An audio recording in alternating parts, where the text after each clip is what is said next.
Hi everybody, welcome to the Legend of Zelda: The Wind Waker HD walkthrough. This is chapter 12 and we will be covering the Triforce Shards today. So, first of all, what we want to do is pick up the last side quest in the game. Yeah, the last treasure shard and the last couple pieces of heart. So, warp on over to Windfall Island and then we want to head east to Paw Print Isle.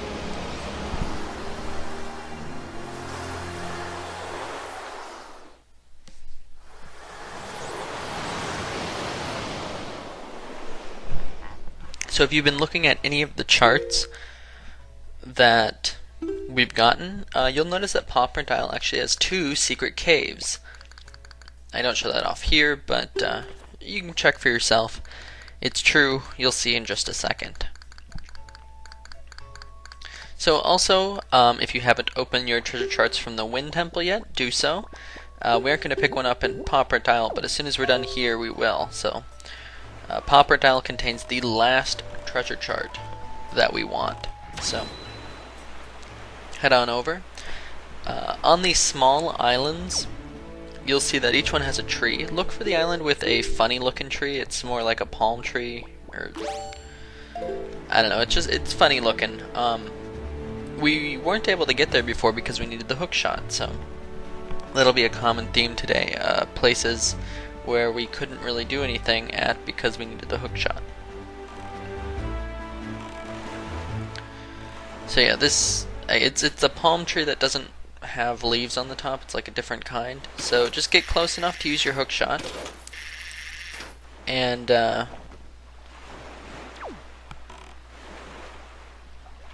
there should be a hole right next to it, and you can just fall right down. So for your guys' convenience, this chapter will contain a lot of me just fighting enemies. So I have sped up most of the parts that contain me fighting enemies, just double, because otherwise it's just going to get really long and really boring. Later on, in the last video, in part C, we'll be doing the Savage Labyrinth, and that is the whole video is sped up twice, for your guys' enjoyment, so that you don't have to watch me go through 50 floors at normal speed. And also, I don't really have much to say about the enemies either, so this saves me time. I can just tell you what's in the room, give you little hints to defeat them, although you can see what I do in the video. Down here, this is kind of a difficult area, actually. So first off, there's just going to be one Wizrobe. You can take him out with a couple fire arrows. I recommend using fire arrows a lot during this chapter, because, or at least when you're taking out Wizrobes, because it's going to cut the amount of shots that you need down by half. So these yellow Wizrobes, they're the yellow scarved Wizrobes, only take 2 fire arrows to defeat.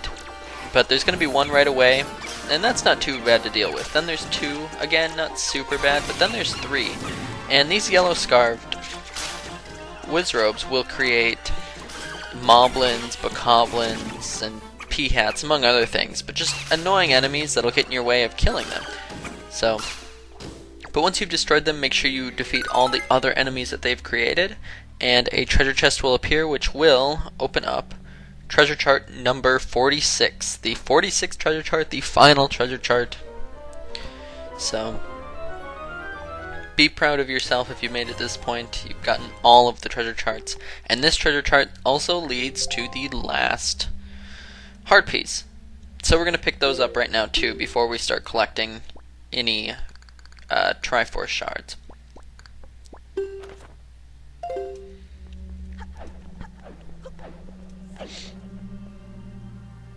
So yeah, the best way to deal with those Wizrobes is just to pump fire arrows in them.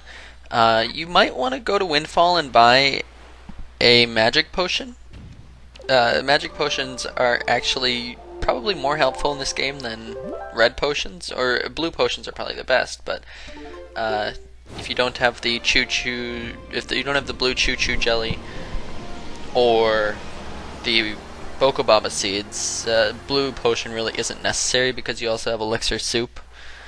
So, but green potion is a good, I mean, you definitely have enough green choo-choos to get green potions. So, anyways, warp to Tower of the Gods, and now we're going to head east to Thorned Isle. It's one of the last places that we can get a treasure. So we got this treasure chart in the Wind Temple. And as always, I'm speeding up if we're more than 2 sectors away.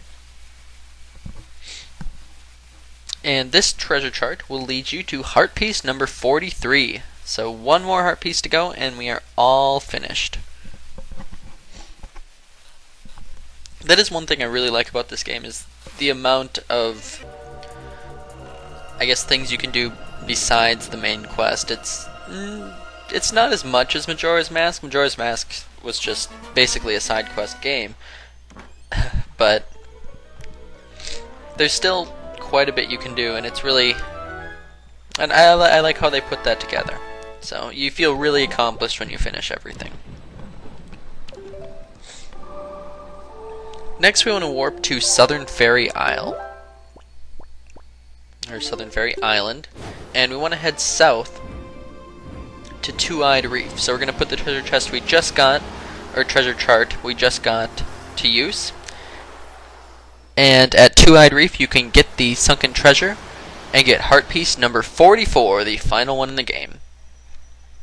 So congrats if you've been following the walkthrough and this is your last heart piece. If you missed a heart piece along the way and you're coming in kind of towards the end just looking for Triforce shards, never fear. As soon as I'm done with the walkthrough, I will be putting up a heart piece guide. I'll also have a treasure chart guide, but the heart piece guide is going to come first. So be looking for that in the next couple weeks, unless you're watching this way after the release date, in which case the heart piece guide is probably already out.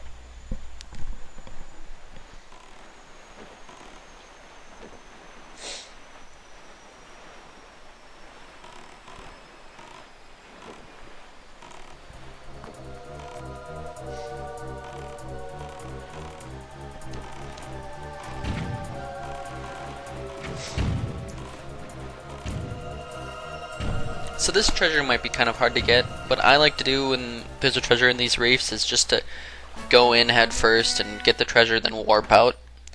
It usually works pretty well for me. I recommend using the gamepad to see your position relative to the treasure chart. It helps. It makes such a difference. So otherwise you can take your time and destroy all the cannons to make sure you're safe. But now you want to warp to Outset Island.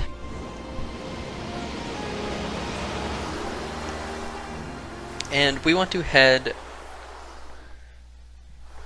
northwest to Diamond Steppe Isle. So now we're going to start getting Triforce shards, guys. So here's the main meat of this chapter.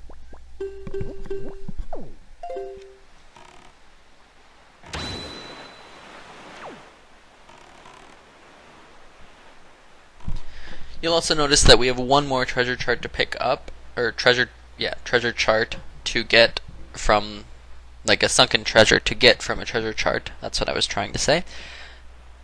And we will be getting that while we're getting the Triforce shards, because it's on one of the islands that we have to go to anyways, so.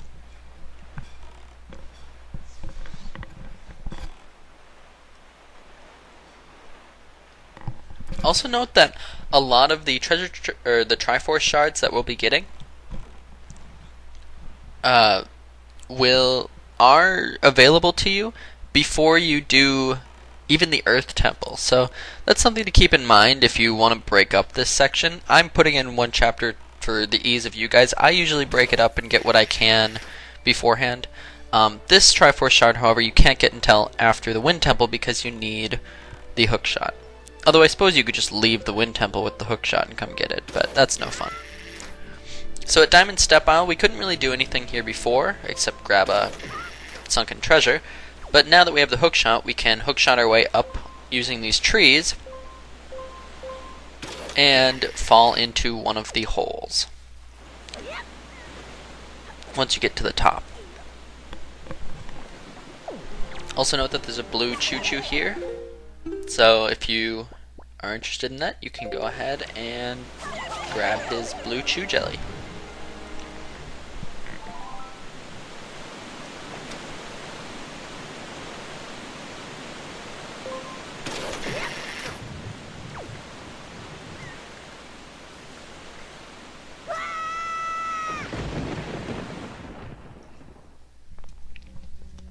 So once in here, there's going to be a lot of warping pots.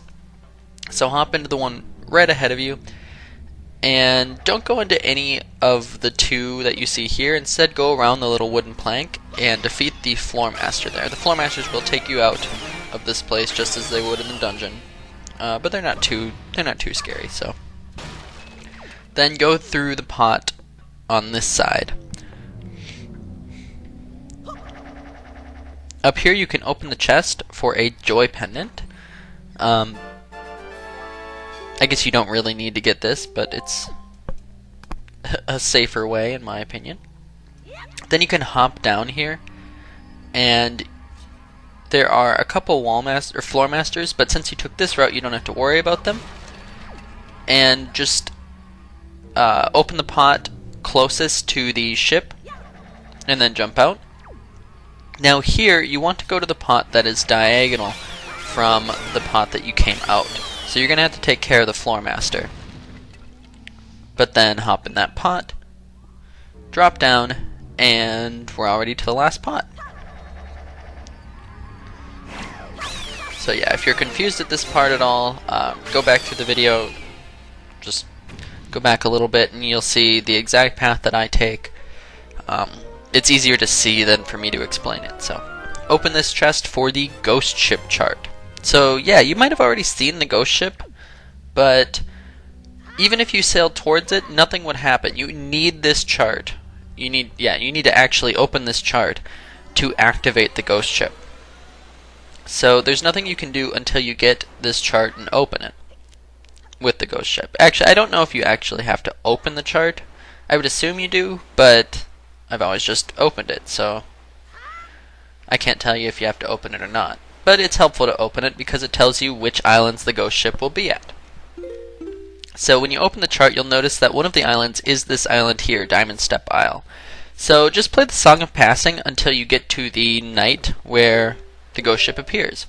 I cut out doing this, but I just cut straight to me going to the night the ghost ship appears. It didn't just take one night, so just be aware of that. But it's easier to find the ghost ship instead of sailing to the isle that he's at, because he'll probably be gone by the time morning comes. Now, though, that we see the ghost ship, now that we have the ghost ship chart, you can just sail straight into the ghost ship, and then you can hop down. It's basically a submarine. So there are some enemies here. There's one yellow-scarved wizrobe. Defeat him right away. Don't worry about the two Poes. Just defeat the wizrobe, because he will create some bad enemies like Stalfos and Moblins and just some really annoying enemies. So then you can take the Poes out, but definitely go after the wizrobe first. And then once you've taken out the two Poes, you're done. Yeah, for some reason, playing this when I was younger, I remember the ghost ship being a lot scarier and a lot harder, but maybe it's just because I didn't take out the wizrobe first, or maybe the GameCube version is a little bit different. I'm not too sure, but at least playing it now, it's pretty easy. So you can open up the treasure chest and get the first Triforce shard. So one thing I do have to say is that this is different than the GameCube version. In the GameCube version, you will instead be getting a Triforce chart. Now, there are still Triforce charts in the Wii U version, but there's only 3 of them, as opposed to the 8 in the GameCube version. So if you're playing the GameCube version, you're going to need a lot of money, because each chart takes 398 rupees to get deciphered, and you can't get the Triforce piece until you do that. This game, since there's only 3 charts, you only need 1194 rupees, which we have plenty of now, but you're going to need more than double that in the GameCube version. So anyways, now we want to head north one to Needle Rock Island, and you'll see west of there's a group of 3 of the cannon ships. Destroy the one that looks fancy, and then pull up his treasure for another Triforce chart, or for the first Triforce chart, which is actually Triforce chart number 3. So yeah, this is the same in the GameCube version. It might not correspond to the same Triforce chart in the GameCube version, but usually what would happen from the Ghost Ship is you would get a Triforce chart instead of a Triforce shard. But in the Wii U version, they made it a lot easier.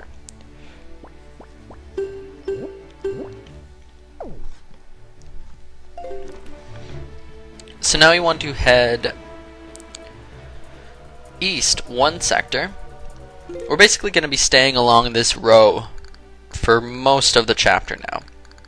So we're heading to Isla of Steel, which actually has the last treasure that we're going to pick up, besides the Triforce shards from the Triforce charts.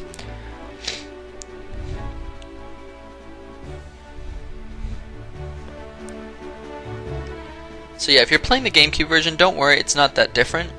You're still going to have to go through everything I go through. You'll just have to get more treasures from the sea, from the Triforce charts, than I have to. But they're easy enough to search for and get, as long as you know which islands you haven't gotten treasures from, because there's only one treasure per island. That's why there are 46 treasure charts and 3 Triforce charts, so that is 49. And if you've noticed on the map, it's a 7x7 map, 49 sectors, which corresponds to 1 treasure per sector. So you can pick up this final treasure from treasure charts for our last 200 rupees. And now at Isle of Steel, there's a lot of cannon ships and some cannons. Just destroy the cannon ship that's blocking the wall. Just quickly tap your bomb button and head in. There's no enemies in here, so all you have to do is get out, stand on the little wind symbol, play the Wind's Requiem, and you can get Triforce chart number 1. Although it's our second Triforce chart of the video. Just want to keep that clear.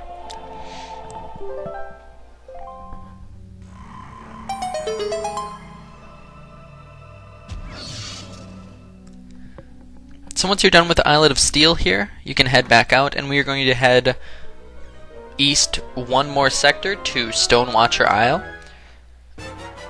At this island, you just want to climb your way up to the top and use your power bracelet to pick up the big rock, and then drop down the hole. But that's the end of part A of chapter 12, so I will see you guys for part B, where we get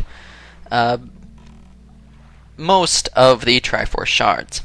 So I will see you guys then.